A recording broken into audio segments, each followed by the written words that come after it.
Alors, Hamilton regrette déjà le règlement 2022 et ne se voit pas rester en F1 jusqu'à 40 ans. D'accord, bon. Alors, qu'est-ce qu'il a de cassé Lewis là? Interrogé par le journal AS sur ce nouveau règlement, Hamilton n'y est pas allé par quatre chemins. Pour le pilote Mercedes, c'est clair, le sport fait un pas en arrière. J'ai jeté un coup d'œil. Si vous êtes en F1, vous devez comprendre la technologie qui est en place, les complications du plafond budgétaire, combien il sera difficile de développer la voiture à partir de maintenant. Par exemple, j'ai fait un test de pneus avec des pneus 18 pouces pour voir quelle est la différence. Comment cela m'affectera en tant que pilote pour conduire la voiture l'année prochaine. Les voitures seront plus lourdes et plus lentes.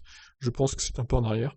Nous devrions être plus rapides et plus efficaces. Ces voitures étaient meilleures quand elles étaient plus légères. Mais les responsables ont pris ces décisions et il n'y a rien d'autre à faire que de les accepter. Où en est la motivation d'Hamilton, 36 ans aujourd'hui, de ce fait? Se voit-il dans le cadre de ce nouveau règlement, courir à 41 ans comme Raikkonen? Je ne crois pas que je vais conduire pour toujours, même si cela a été le plus beau voyage de ma vie. Il y a beaucoup de choses que je veux continuer à faire d'une saison à l'autre, mais il y a aussi des choses que je ne veux pas continuer à faire. Il me reste 5 ans pour ça. Je ne pense pas que je vais continuer à courir, mais il ne faut jamais dire jamais.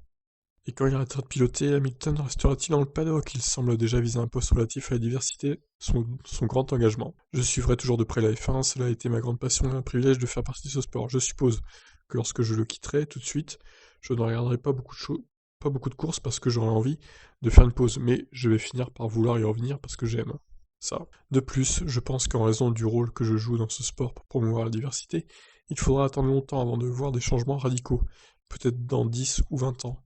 Je vais devoir parler à des gens comme Stefano Domenicali. Hamilton n'a-t-il aucun regret enfin pour sa carrière, notamment de ne jamais avoir piloté pour Ferrari? Je préfère venir dans une équipe perdante.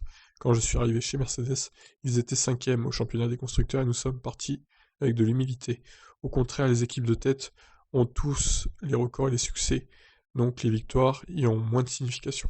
Oui, enfin, bon, en 2020, Ferrari était un peu au fond du trou quand même, hein. Donc là, ça a l'air d'aller mieux, mais bon, bref, en tout cas, il aime pas le nouveau règlement, visiblement, Hamilton.